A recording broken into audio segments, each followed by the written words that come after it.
Hey Cougar fans, it's Alexis Shirelli with the Charleston Sports Network.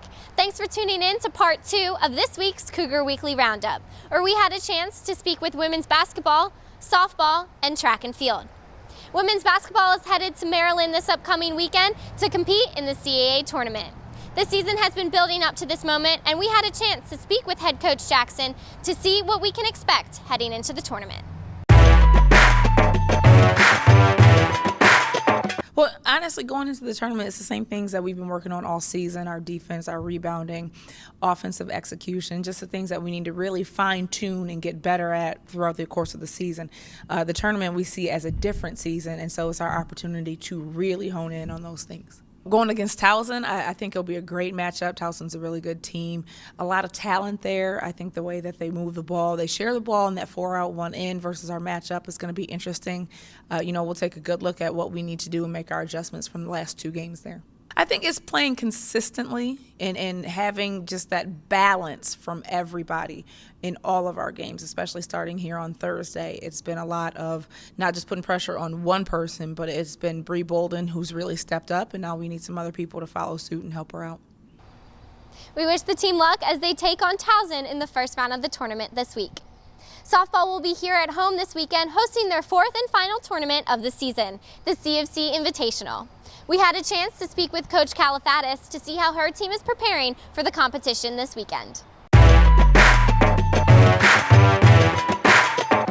Well, Wisconsin definitely brings a lot of speed to the table. I think they've got 64 stolen bases already on the year, which is more than what most teams will have in a full season. A lot of these teams probably have been affected by the weather. It's been a tough winter for everybody. So I think this is going to be maybe our best tournament of the year as far as the teams that we have involved. Marist struggling again with the weather conditions, so I'm sure they're going to be really excited to get games in. We're hoping the rain showers will hold off. The temperatures look great, but we're really expecting a good field. In the end, it's really about the teams performing and winning. We don't necessarily keep a checklist or, I don't know, maybe she does. I was the boss, so maybe it's a little different for Erica. Maybe she, but I think in the end, I think we're just both really concerned about our own teams and how we play and getting the W. The action of the CFC Invitational will start this Friday at 11 a.m. and the action will continue through Sunday. We'll see you at Patriots Point. Track and field is headed to UNC Wilmington this upcoming weekend to take on a 2-day competition. The team is coming off of momentum from ECACs, where sophomore Jaleesa Tyndall placed 2nd in the high jump.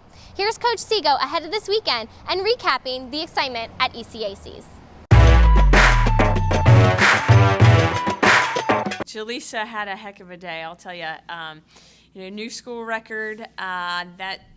That mark over 6 feet now, she's 6 feet ½ inch basically, is the conversion on the metric. And we all knew she was capable of jumping over 6 feet. I think she still has more in her in the future, but that's a whole different level. So that was awesome to see that finally come to fruition there.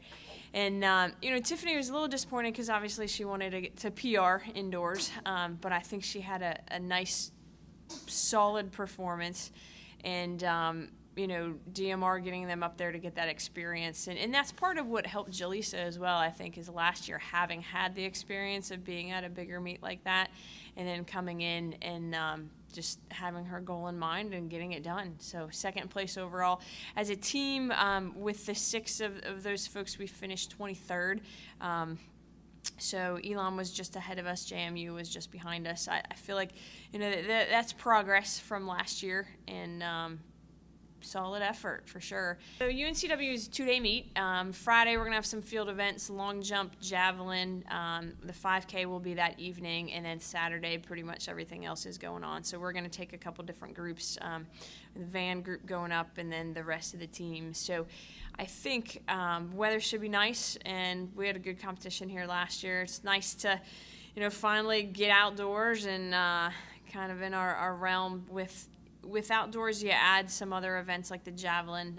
The hammer takes the place of the weight throw, and that is something that we're gaining more experience with the younger folks in, and we've got some multi-eventers that are going to be doing a few different events as well. So should be a good competition. And the guys are going to be competing in the 5K and then some in the 1500 also.